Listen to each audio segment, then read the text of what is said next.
different speech than the rest of you guys. I was appalled.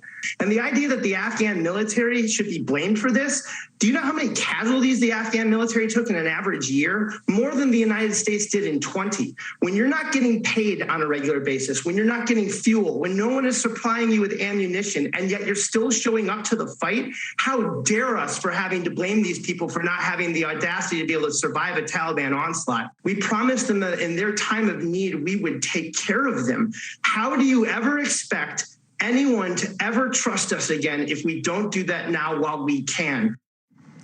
Joe Biden has destroyed America's credibility around the world, and tonight, actually, that's the least of our worries. China and Russia, they're already looking to cut deals with the new Islamic Emirates, as it will be called, of Afghanistan, run by the terrorist-supporting Taliban. Terrorists from al-Qaeda will now have, again, a safe haven in Afghanistan, once again, just 2 decades after 9/11, 2001. And get this, the reported mastermind behind the Taliban takeover. This ought to get your blood boiling. Yeah, we had him in custody. He was a prisoner at Guantanamo Bay. We had him. We had no reason to release him. But he was released in a swap, you might remember, for Army deserter Bo Bergdahl during the Obama-Biden administration. And if you recall at the time, they both assured all of us in America that they were going to cut her and would never return to Afghanistan or terrorism ever again. But don't worry, according to the Biden administration, well, Americans can trust this terrorist to now give them safe passage to the airport that they now have created a perimeter around and not allowing anyone to get through, the one that's currently surrounded, the one that embassy workers were airlifted into.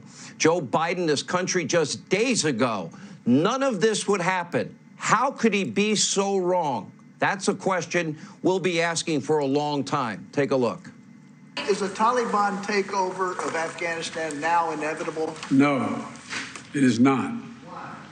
Because you have the Afghan troops have 300,000 well-equipped as any army in the world, and an air force against something like 75,000 Taliban.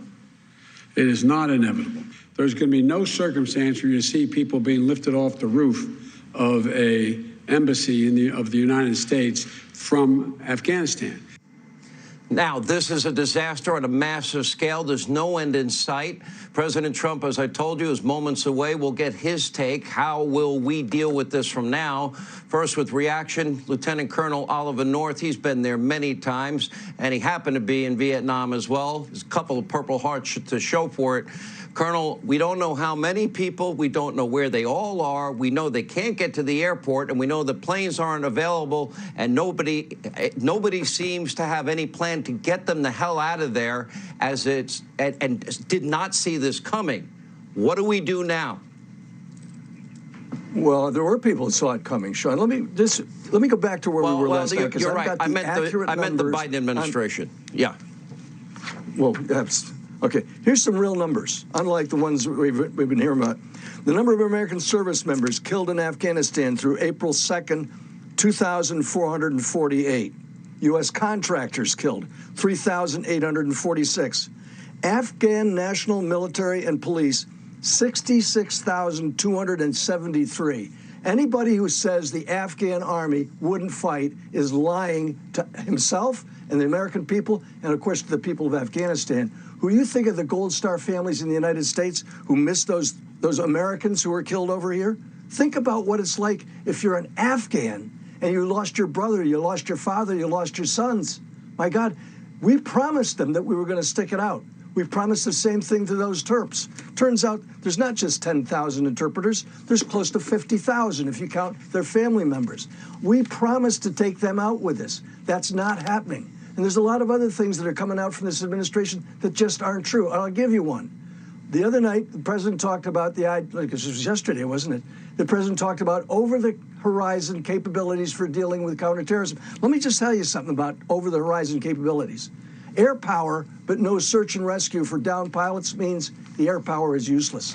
The unfolded faster than we expected comment. The president actually said that. This unfolded faster than we expected. Because he refused to take the advice from the CIA and from his own staff. But the bottom line of it is, it unfolded faster than we expected, gives you a clue as to what they ultimately expected to happen in Afghanistan. That we never heard that before. They just hoped it was going to happen in 6 to 9 months instead of 6 days. The bottom line of it is this administration has been deceiving us and the rest of the world. The Afghan military, 300,000. Yes, there were 300,000 well-equipped and well-trained. But that's not true once they started losing the troops when he set the withdrawal date. If you look back at the attrition rates in the Afghan military, it begins with him saying everybody's going to be out by the 31st of August.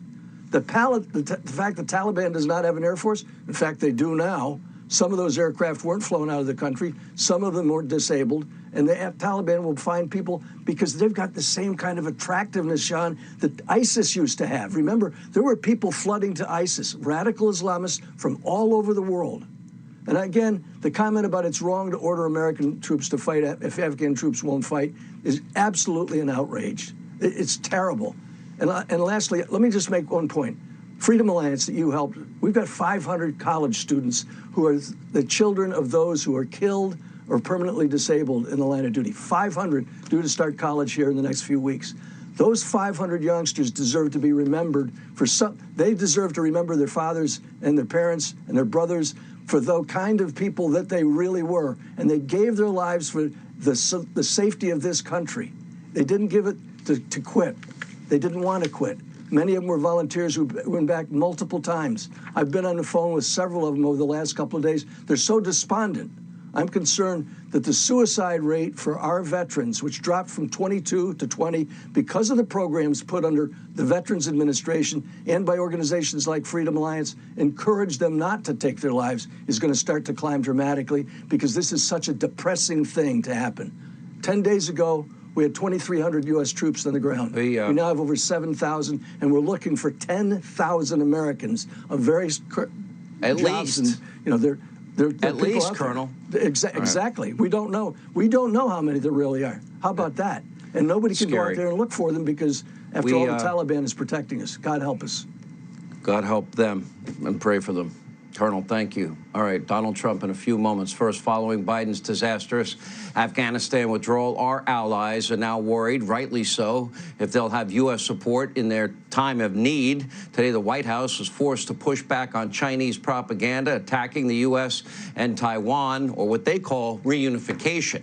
Here with reaction to that is Arkansas Senator Tom Cotton. The Chinese now have aligned with Russia. They're providing arms to Iran. They have threatened our military bases, Japan's military bases. We know that they are talking about recognizing this new, quote, Islamic Emirates of Afghanistan as quickly as possible.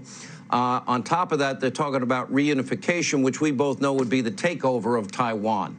Question tonight is, Senator, we now have all of our enemies seemingly trying to take advantage of what's going on here. How do we first save the lives of Americans in Afghanistan? Yeah, Sean, you see the Chinese propaganda that's going to reverberate for years to come. But the immediate priority, as you say, is to get the Americans trapped behind Taliban lines out of Afghanistan. Joe Biden told a bald-faced lie yesterday when he said they planned for every contingency. They obviously did not, because there are 10 to 15,000 Americans behind Taliban checkpoints. My office has been in direct